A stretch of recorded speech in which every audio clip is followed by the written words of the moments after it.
Hey everybody, this is Alex Merced from alexmercedcoder.com, and welcome to another video where we're going to be kind of discussing the framework Svelte. So let me go get this Svelte project back underway. This is the same project from the last two videos. Okay, so now I'm operating an Atom, and I have the termination extension in Atom, so that way I have access to terminal. But essentially I'm just going to run, so npm run dev, get the Svelte server running.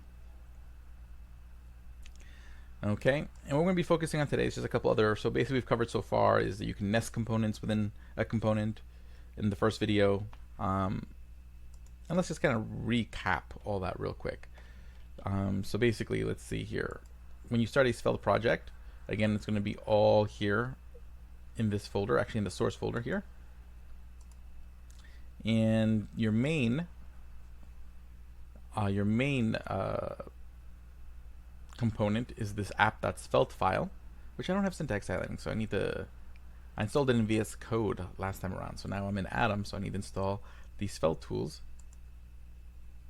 in Atom. So Svelte. The importance of syntax highlighting. There we go. Boop. Okay, so that'll kick in eventually. Okay, and where did the thing go? But again, basically in a Svelte component, you always have three parts: your JavaScript wrapped in a script tag, HTML done any way you like, and then you have your CSS wrapped in a style tag. Okay, all in one file for that component. And if I create another component, if I want that component to be used in my script tag, I would just import it. So import buttons from buttons.svelte, this file over here, and now I can use it. Cool. And then there was reactive data. So if I want data that reacts, that basically the screen changes when I use it, all it takes is an assignment. So anytime the data changes, so anytime you see that little equal sign and the data changes, because this function changes the data, then it works. So actually let me open up the thing. So localhost 5000. Let's see here. So again, we created this, that if I push the button, it does that. Now let's talk about making certain sections of our page conditional.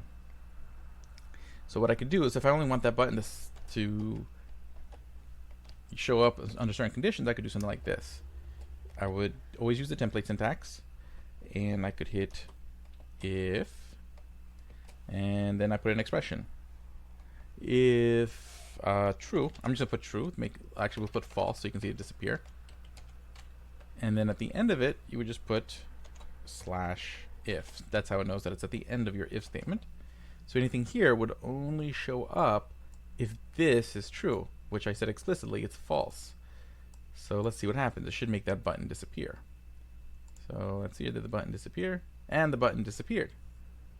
Okay, it becomes conditional. And if I make it, oh, I deleted too much. If I make it true, the button should still show up. So more than likely, you would actually use an actual variable that changes between true and false. So that way you could toggle the appearance of different parts of your website whenever you want. But that's how you would use the if feature. There's also a looping feature, which would be each, but we'll cover that in a different video. Now, one more thing I want to kind of cover today was exporting data. So using props. So if you've used React, you know about props, where you can pass data into a variable. To use props in Svelte, you export a variable. So you would do like export let my prop equal, or just export let my prop. Let's just do it that way. So then what would happen, let's just go over here and we'll say my prop, and then over here now I can pass that in to that component. My prop equals 5, because now the way this works is that since I exported this component is going to be looking to see if it gets passed a variable called myProp.